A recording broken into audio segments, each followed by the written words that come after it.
In the rugged mountains of southwest Pakistan lies its largest province of Balochistan. Far from the bustling cities of Lahore and Karachi, this region has been the battleground for a 60-year-long insurgency by the Baloch ethnic minority.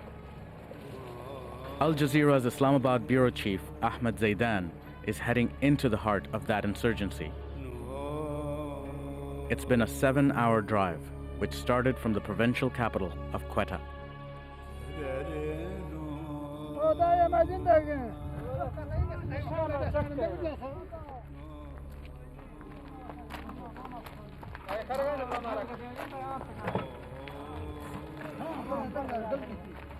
It has taken months of sensitive negotiations to get here.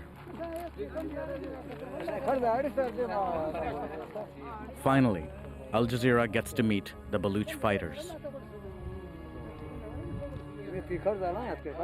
It's a first. They have never agreed to be filmed before.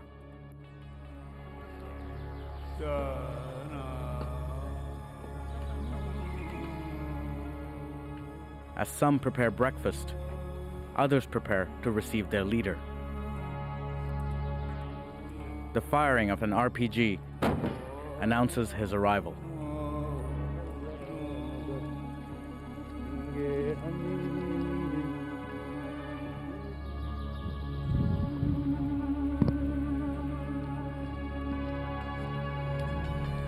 And the leader is escorted to meet Zaidan.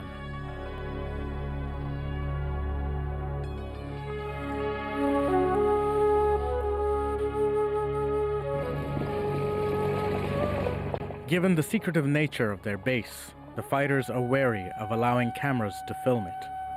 So they take their leader and Zaidan to an area away from their camp.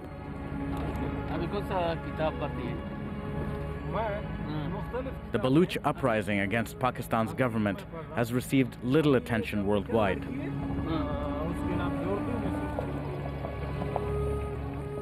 Most eyes have been turned toward the fight against the Taliban and Al-Qaeda in other areas of Pakistan. But the Baloch people have never accepted being part of this country.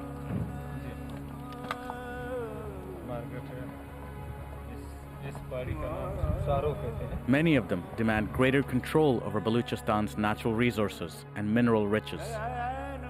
And these fighters who met with Al Jazeera demand outright secession from Pakistan.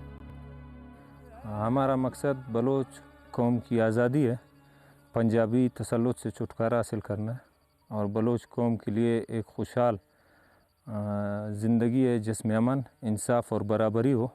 हम उसके लिए जदोजहद कर रहे हैं। सवाल ये पैदा होता है पाकिस्तानी कौन है? पाकिस्तानी कौम है? पाकिस्तानी तो कौम नहीं है। यहाँ सिंधी है, बलोच है, पश्तून है, पंजाबी है, ये सारे अक़वाम हैं। पाकिस्तानी तो कोई कौम नहीं है। अब हमें ज़बरदस्ती क्यों कोई पाकिस्तानी बना रहे और बना के हमारे वसाइल को लूटना चाहते हैं?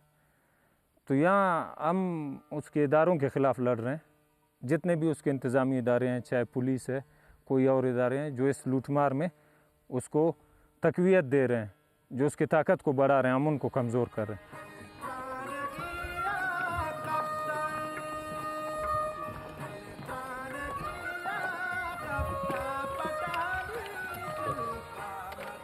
Obsessed with secrecy, like most guerrilla movements, the Baloch insurgents fight in separate, independent groups, with elusive leaders whom very few can identify.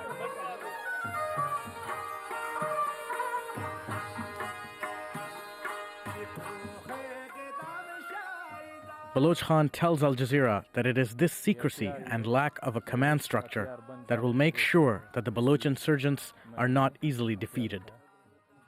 हम एक मरकज़ एक जगह नहीं बनाना चाहते, शायद नहीं चाहते इसलिए कि तामिल टाइगर्स का आप लोगों के सामने है कि एक बिल्कुल वो उन्होंने एक मुनज़्ज़म फ़ौज बनाई जिनका यूनिफॉर्म था और एक ख़ित्ते में उनका हाई कमांड भी आके ज़ाहिर हुआ। करते करते कुछ सालों में उन्होंने शिकस्त देखा।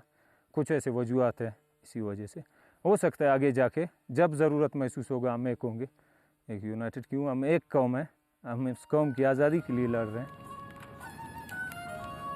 Baloch fighters say that it is this burning desire to free their land from Pakistan that sustains them in this harsh environment.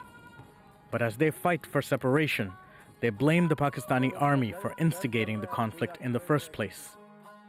और ये जंग हमारे हाथों से ज़्यादा पंजाबी के हाथ में है, पंजाबी आर्मी के हाथ में, कि वो उसको किस तरफ ले जाना चाहता है। वो ज़्यादा बलोच पे प्रेशर डालेगा, वो ज़्यादा दबाने की कोशिश करेगा, हम ज़्यादा उभरेंगे। वो ज़्यादा बेरहमी करेगा, वो औरतों बच्चों को मारेगा, फिर हमें भी मजबूरन वो कदम उठाना पड़ेगा। वो बेगुनाह बलोचों को मार रहा है, फिर हम भी मजबूर होंगे, कहीं ना कहीं जाके हम भी मजबूर होंगे, सिर्फ़ और सिर्फ उसको सिखाने के लिए, उसको सबक देने के लिए। हो सकता है अगर वो कल कला को बहुत ज़्यादा बमबारी करेगा हमारे आम लोगों पे, जो पहले भी किया उसने, शायद इस वक्त तक हम सब्र से काम कर, तो हो सकता है कि हमारा टारगेट इस्लामाबाद भी हो, हमारा टारगेट लाहौर भी हो, हमारा टारगेट पिंडी भी हो, उसमें तो कोई शक नहीं। मगर अब हम समझते हैं अब भी है वो हालत, हो सकता है कि हम कुछ वक्त और उनको देखना चाहते हैं।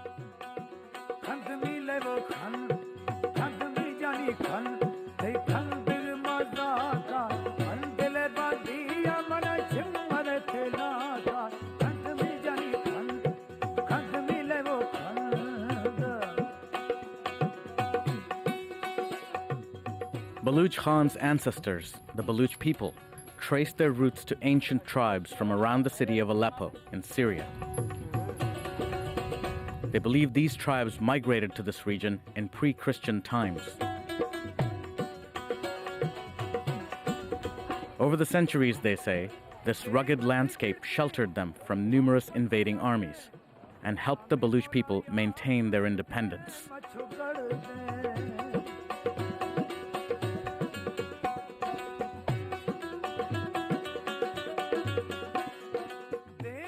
I think Balochistan is best understood as a no man's land nobody really cared about, as a very mountainous and desert-like area which was largely irrelevant throughout history. For that reason, Balochistan served very well the purpose of being a refuge area for people who could not be accommodated in the Indian or Iranian empires, who moved to today's area, to Balochistan, taking refuge and carving out some space for themselves. According to Baluch perception, the Baluch see themselves as people of Arab origin. Some Baluch scholars even see the Baluch as conquerors moving eastward, always in search of freedom and self-determination.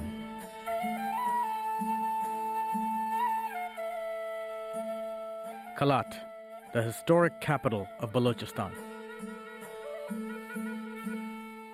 6 decades have passed since it was annexed by Pakistan, one of that country's first acts as a newly formed state.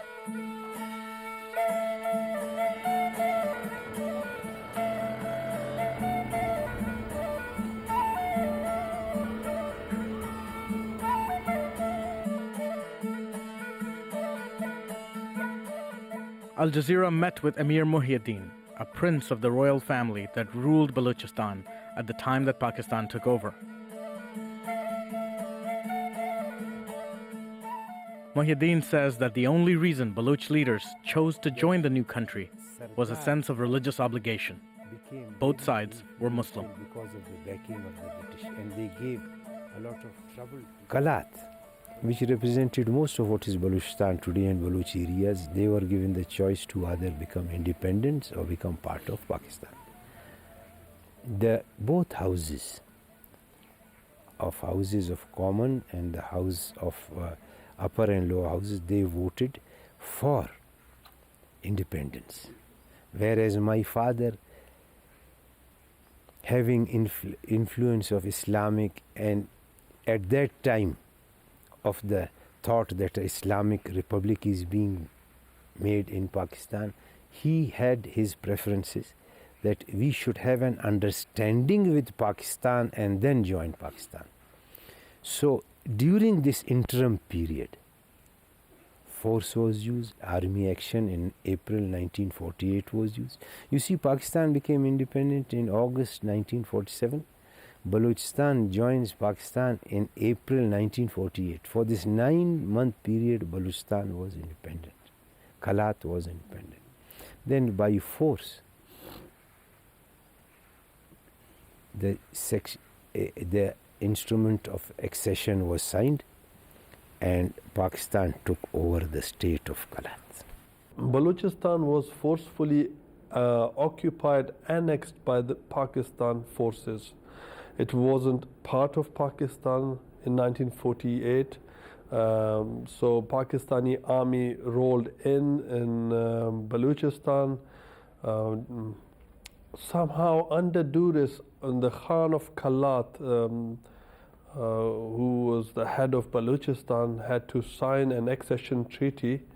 So that was the main reason we all still do not recognize Balochistan as part of Pakistan, and we think it's an occupied territory.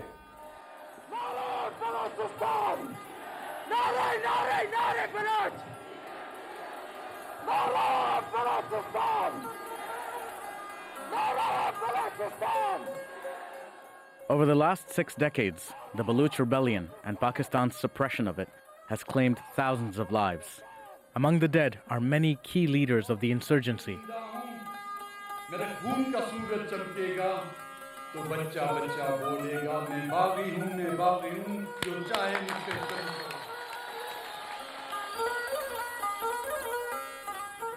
One of the most prominent leaders killed was this man, Nawab Akbar Khan Bugti, a former minister in the government of Pakistan and a leader of the important Bugti tribe.